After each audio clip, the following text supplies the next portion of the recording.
Et là-dessus, il n'est pas allé trop loin.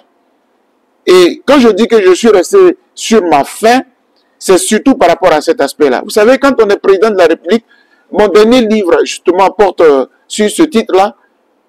Qui est le président de la République? C'est quoi un président de la République? Oui.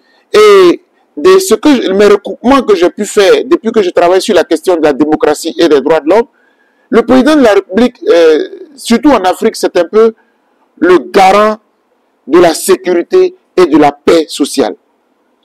Les Ivoiriens, dans leur majorité, sont angoissés pour cette élection. Justement, ils ont le droit, c'est légitime. Parce qu'en 2010, nous avons connu l'une des élections les plus chaotiques d'Afrique et même du monde. Avec une crise post-électorale qui a fait au-delà des 3000 morts.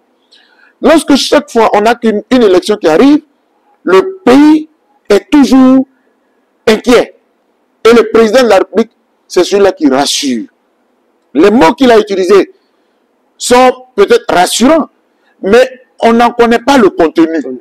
Parce que pour qu'une élection soit pacifique, pour qu'une élection soit crédible, démocratique, il y a un certain nombre d'actes qu'il faut poser. Je m'attendais à ce que le président de la République nous rassure. Et il a évité, par exemple, un terme qui est l'inclusivité. Parce qu'il y en a qui sont déjà exclus d'office. Ça, ce n'est pas très démocratique. En fait, vous savez, nous qui sommes les acteurs de la société civile, on nous en veut d'être partisans d'un camp ou d'un autre. Mais vraiment, ça, je ne sais pas, les gens se trompent. Nous regardons un système électoral parce qu'on est habitué à être observateur des élections. Oui. Les élections, c'est avant, c'est pendant et c'est après. Donc, l'inclusivité de l'élection pose problème. Certains candidats ne sont pas sur la liste électorale. Ça nous préoccupe. Il y a aussi le fait que la commission électorale elle-même, elle ne met pas tout en jeu pour que l'élection soit transparente à 100%. La liste électorale est problématique. Beaucoup en parlent. Bon, donc, toutes ces questions-là, je dois avouer que le président de la République aurait pu nous trouver une bonne parade, une bonne sortie en disant que bientôt il va y avoir un dialogue politique entre les différents acteurs sociopolitiques, notamment les acteurs politiques, la société civile, pour qu'on se mette d'accord. Car, cher ami, oui, une fois que nous sommes d'accord sur les conditions de l'élection, il ne se trouvera pas un seul qui puisse demain dire remettre en cause le système électoral. Mais tant que tout cela n'est pas réuni, je crains fort. Alors, j'ai dit.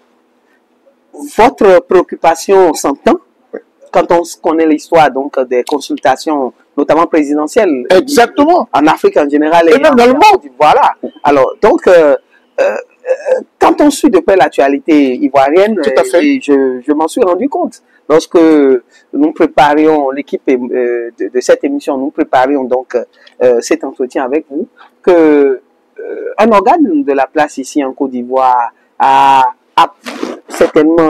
c'est certainement basé sur ce genre d'analyse que vous faites de la situation pour dire donc que vous êtes en train de préparer les prémices voilà, à des troubles comme ce fut le cas en 2020. Ah, oui, j'ai été choqué. Et je finirai par faire constater que la FIDOP, votre organisation dont vous êtes donc le président fondateur et président d'honneur aussi, est montée très vite au créneau pour attirer l'attention sur une préparation peut-être des conditions dans lesquelles vous avez dû partir en exil justement en 2020. Exactement. Ou peut-être même une arrestation avant que la consultation ne commence. Exactement. Quelle analyse vous-même vous faites de vos propos qui sont ainsi interprétés et qui soulèvent tant de polémiques? Non mais c'est malheureux. Et puis je voudrais saluer Iroko Média parce que vous me surprenez, mais agréablement. Et c'est ça le journalisme. C'est-à-dire qu'avant de venir à un entretien, il faut prendre l'invité, faire un peu le tour. Je ne vous ai pas parlé.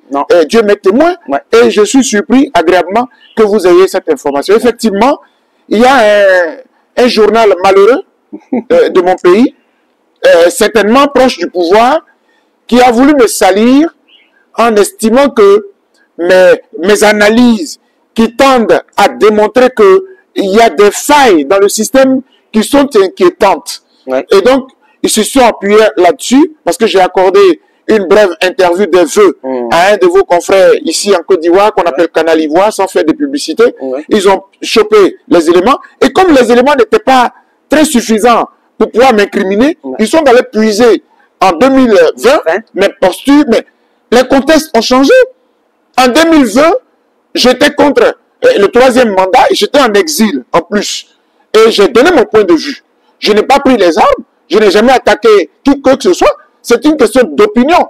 Or, la liberté d'opinion, la liberté d'expression sont des garanties fondamentales. Ce sont des droits de l'homme. Et je suis quand même un droit de l'hommien. Je suis un défenseur des droits de l'homme. Ouais. On veut m'empêcher de donner mon point de vue, de faire mes analyses. Je suis vraiment choqué. Et donc, compte tenu du contexte qui prévaut dans mon pays et la gravité des propos, des insinuations, et j'allais dire de ce que on veut me donner une responsabilité qui n'est pas la mienne, on veut me coller des intentions qui ne sont pas les miennes, j'ai dû saisir les autorités de mon pays. Oui. Immédiatement, j'ai saisi le procureur de la République, j'ai saisi le ministère de l'Intérieur et j'ai saisi l'organe qui gère la presse écrite dans mon pays qu'on appelle l'ANP.